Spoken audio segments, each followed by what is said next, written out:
Guys, I want to know what y'all are thinking right now after a rough start to the season. Should the Saints move on from DA? Type Y for yes, type N for no down in the comment section. Curious to hear what y'all think.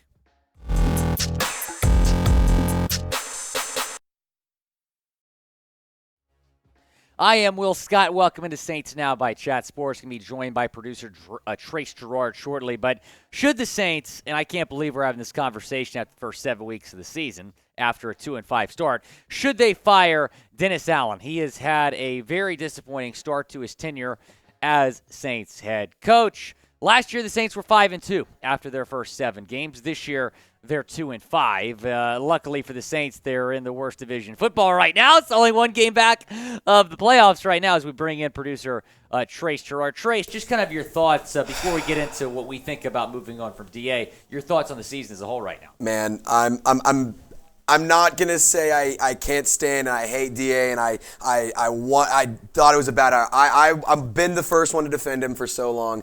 I'm just getting to a point where I'm at my wit's end, man. I'm getting to a point where it's just too much. It's just there's too many excuses, there's too many issues, there's too many problems. I'm over it, man. Like, this is what we've seen is not Saints football, and it's very frustrating because the caliber of play that they've had has not been good. And you can blame, yes, there's injury issues. Yes, they've had some crazy games. Maybe some calls haven't gone their way. But at the end of the day, a lot of the mistakes come down to very simple things like missing tackles, blowing coverages, dropped balls, missing assignments. There comes a point when you have to stop making excuses and have some accountability for yourself and your team. And one thing that really shook me the wrong way, this is what Dennis Allen had to say at Andy Dalton after he threw 2 back-to-back pick sixes. Granted, the first one was Marquez Callaway's fault more so because he dropped the ball. It was kind of a nice throw right over the middle. But 2 pick sixes in a minute, and this is what you have to say, just keep doing what you're doing. Do we want to see what he was doing in the first half? 9 for 15, 177 yards, 2 touchdowns, and 3 interceptions. And one of them was a beautiful ball to Rashid Shaheed, which I'm going to get into that here in just a minute. But it's so frustrating that Dennis Allen is maintaining this idea of staying calm, and he's keeping it cool and collected. I'm the first to defend him, but where's the accountability, man? It's just frustrating that he's blaming injuries, that he's given the team off after Thursday night, after that loss. And I understand that it's part of it. A Thursday night game, you're gonna give your team off. Like, that's not an unheard of thing to do. But you're 2-7 in a really crappy division. You have the opportunity to make something happen. You got to get these mistakes figured out, and I'm just over it, man. I'm curious. What do you kind of think overall? Well, here's what I think. DA is known for being a defensive coach, right? You know what the Saints rank right now in scoring defense? You know? What? 31st out of 32 NFL teams. Oh, my gosh. And they're allowing 28.6 points per game. DA is supposed to be known for his defense. You give him Tyrann Mathieu. You give him Marcus May. You give him all this talent. And yet the Saints rank 31st in the league in scoring defense, only in front of the Detroit Lions. And the best part about all of that is today, as news is coming in, he's getting news that's saying, I do think Jameis Winston's getting healthier. Both the quarterbacks are going to be ready to play. They have a lot of updates and a lot of but they have a lot of discussion about who's going to be meeting, who's going to be playing. He's meeting with his offensive staff to come up with a plan at quarterback for the next couple weeks, as Andy Dalton had a little minor injury. Jameis Winston's still nursing his injury. But all in all, this might be a ridiculous take, and some of y'all might get mad. This team right now is a joke, and DA is the punchline. DA is doing everything he can to not help this team, or not help this team, but he's not doing anything to help and make things better. He's not doing anything to crack down on the missed assignments and the missed tackles. And it's just minor, easy tweaks. And you're not making it. And this is why he didn't last with the Raiders. He has an overall coaching record of 10-33 at this point. Dennis Allen is fine as a defensive coordinator. He's a great defensive coordinator. Look at what they did these past few years with him under Sean Payton. He's talking about how he wants to get some of the swagger and the charisma back and some of the energy back in that Saints defense. And you want to know a great way of doing that? Trading away Marcus Williams and C.D. Deuce. You're trading away 2 of the guys that bring the most energy, bring you turnovers, bring you swagger. It's baffling. It's frustrating. I can't stand it. This was the last week I was willing to say I'm here. I'm gonna go to bat and defend DA. But honestly, man, it's just getting a little too difficult to do that. It really is. Worrisome thing is like this was his first year as an NFL head coach. Then maybe I'd feel a little bit different. Mm-hmm. He's been a disaster as an NFL head coach before. Exactly. With the Oakland Raiders, the then Oakland Raiders at least. Who do you want to replace DA? Go down in the comments section.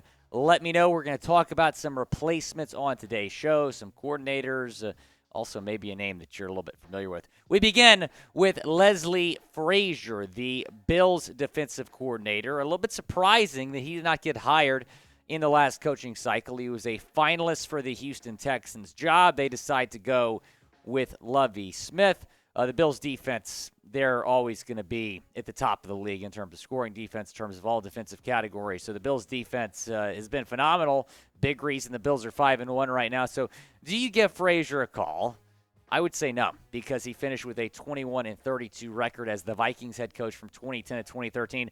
I don't want to hire another guy that was not good as a head coach before. I can't do it. You did it with DA. It's not really working out right now. Here is where he interviewed last year. The Houston Texans were also rumored to be in the mix here, but the Bears, Dolphins, and Giants, he did not get hired. He also, I believe, was a finalist for the Giants job as well. I think they made the right call going with the guy they went with. Do you prefer an offensive or defensive head coach? Type O for offense, type D for defense. I think in the new age of the NFL, offense is more important. I'm typing O for offense. Look at what Mike McDaniel and Kevin O'Connell have done. And also Brian Dable. Those guys have been phenomenal, those three hires, and they're all offensive head coaches. Shout out, by the way, to the 120 new subs we gained during Thursday Night Football. That was a hell of a night. Trace Gerard, Abby Alonso did a great job. Go down and subscribe to the channel to get you guys more Saints content. Let's talk about Brian Callahan, a guy that has not been a head coach yet, which is kind of why I like him.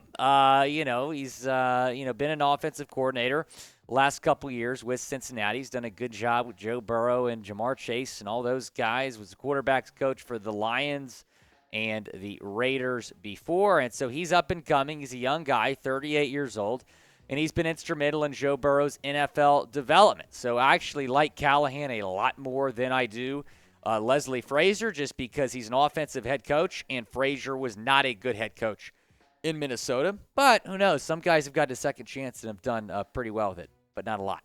Guys, go to chatsports.com/bet to bet on the Saints all year long. That's the promo code. That's the deposit bonus you're going to get. So if you put $100 in, you're going to start with $225 in your account. It's a great deal.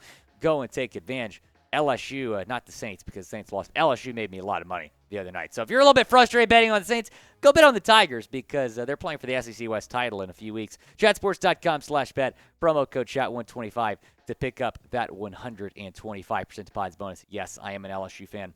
Demeco Ryans, let's talk about him, the 49ers defensive coordinator. This is my number one target for the New Orleans Saints. It's crazy that this guy did not get. I know it's well. I wanted him. I thought the Texans or another team should have hired him last coaching cycle. He didn't get hired. I think he had one or two interviews, but he's been a DC of the Niners the last two seasons. He's one of the best DCs in the league already.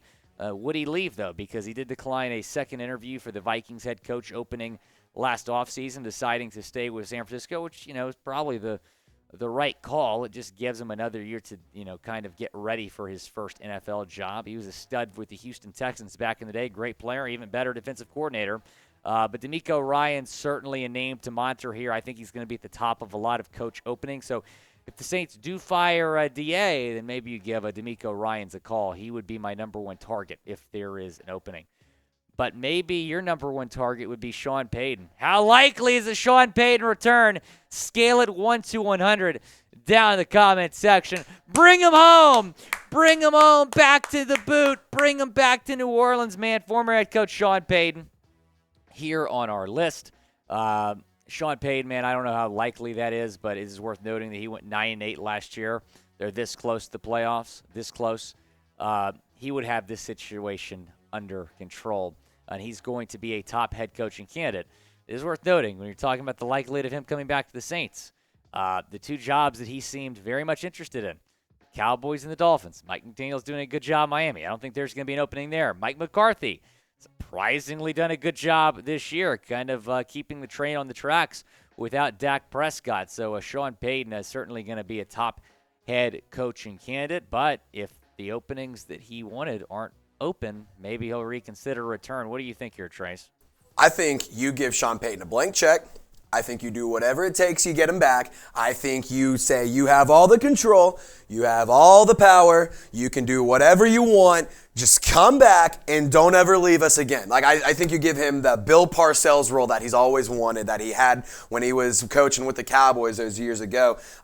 Dude, get him back, man. It's like we had that, like we said earlier, Will. This team would be in a lot better of a position if they had Sean Payton right now. They did a good job last year, went 9-8, this close to making the playoffs, despite having four or five different starting quarterbacks. I mean, yeah. Sean Payton would have it figured out. He'd know what to do here. He would have this under control. And let's be real. We all want Sean Payton back. So everyone go down to Type SP. Everyone type SP and get him back. Get him back in New Orleans so we can get him back home and start winning games and put Dennis Allen back in the position he should at the defensive coordinator spot. Everyone type SP. Whoever types the most is going to get a shout out in tomorrow's video. I was not expecting the gritty on today's show, but the thought of Sean Payton back had me pretty excited. I loved it. Rate the gritty. Grade the gritty, by the way.